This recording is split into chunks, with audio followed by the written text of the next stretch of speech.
શિયાળો આવે ને એટલે ગરમા ગરમ જાત જાતની કઢી ખાવાની મજા આવે. અમારા ઘરમાં જ રેગ્યુલર કઢી સિવાય શિયાળામાં બનતી એક અલગ જ પ્રકારની બહુ જૂની કઢીની રીત તમારી સાથે આજે હું શેર કરું છું. તો આ એક અલગ જ પ્રકારની કઢી બનાવવા માટે અહીં મેં અડધો કપ ખાટું દહીં લીધું છે. જો દહીં ના હોય ને તો તેના બદલે 1 ગ્લાસ ખાટી છાશ લેવાની. તેમાં 2 ટીસ્પૂન બેસન ઉમેરી દઈશ. હવે 2 થી 3 ટીસ્પૂન સાથે પાણી ઉમેરી બધું વિસ્કર વડે એકદમ સરસ વિસ્ક કરી લેવાનું છે.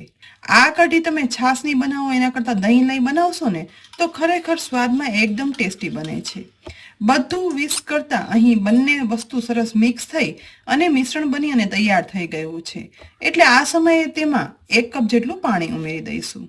જો અહીંયા કન્સિસ્ટન્સી મીડિયમ જ છે, વધારે પતલી કઢી કરવા માટે બીજું પાણી પછી આપણે ઉમેરવાનું છે. કઢીનું બેટર તૈયાર છે.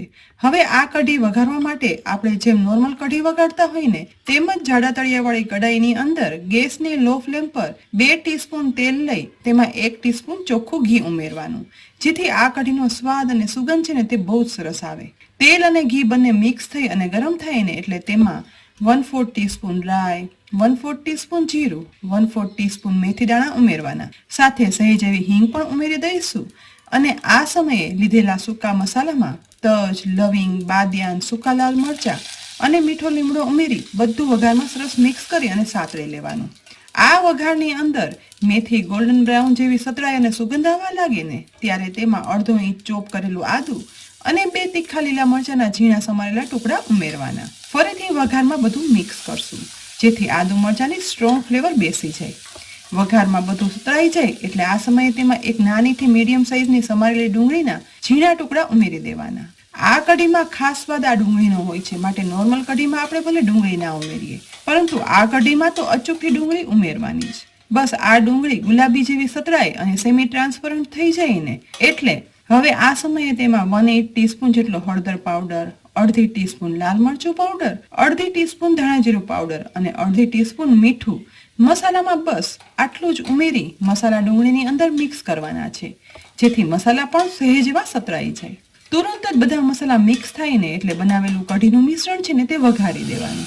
જુઓ, અહીં કઢીનું મિશ્રણ ઉમેરતા જ વઘારમાં ઉમેરેલા બધા મસાલા છે ને તે ઉપર આવી જાય છે. બસ વધારે અડધો ગ્લાસ જેટલું પાણી બાઉલમાં ઉમેરી દઈ તે સાથે કઢીમાં ઉમેરી દઈશું, જેથી કઢીની થિકનેસ છે ને તે ઉકળ્યા પછી બહુ વધારે થીક ના થઈ જાય. અહીં આ સમયે કઢી છે ને તે આપણે નોર્મલ કઢી બનાવીએ ને તેવી થિકનેસની જ રાખવાની છે. કઢી ઉકળવાની શરૂઆત થાય ને એ પહેલા આ કઢીમાં એક અલગ જ ઇન્ગ્રેડિયન્ટ ઉમેરશું, જેના માટે અહીં મેં અડદના પાપડ લીધા છે. ઘરમાં વાપરતા કોઈ પણ અડદના પાપડ 2 થી 3 નંગ લેવાના. અહીં જો તમે અડદના પાપડ ના ખાતા હોય ને તો તેના બદલે મગના પાપડ કે મઠના પાપડ લઈ શકાય. બસ આ પાપડને લઈ મીડિયમથી નાની સાઈઝમાં ફોલ્ડ કરી લેવાના છે અને ફોલ્ડ થયા પછી ધીમે ધીમે કરી તેના ટુકડા કરી લેવાના.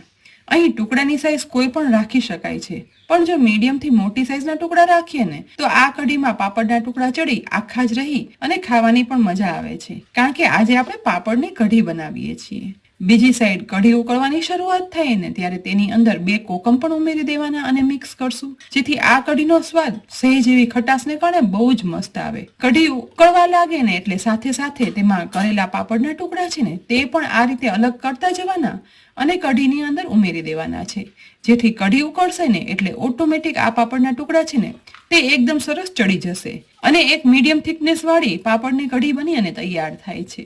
બધા ટુકડા ઉમેરી દીધા પછી ગેસની ફ્લેમ છે ને તે સાવ ધીમી ના કરતા મીડિયમ રાખશું, જેથી પાપડ છે ને તે કઢીની અંદર ચડી અને સરસ ઉકળી છૂટા પણ રહેશે. ઢાંકણ ઢાંકી લગભગ 5 મિનિટ આ પાપડની કઢીને ચડવા દેવાની છે. આશરે 5 મિનિટ પછી ઢાંકણ ખોલતા અહીં જુઓ, પાપડ આ કઢીમાં સરસ ચડી ઉપર તળવા લાગ્યા છે, જે પરફેક્ટ કઢી બની ગયાની નિશાની છે.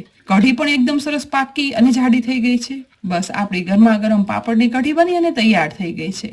વધારે કોઈ પણ મસાલા ના ઉમેરતા હવે સમારેલી કોથમીર વડે આ કઢીને ગાર્નિશ કરી દઈશું.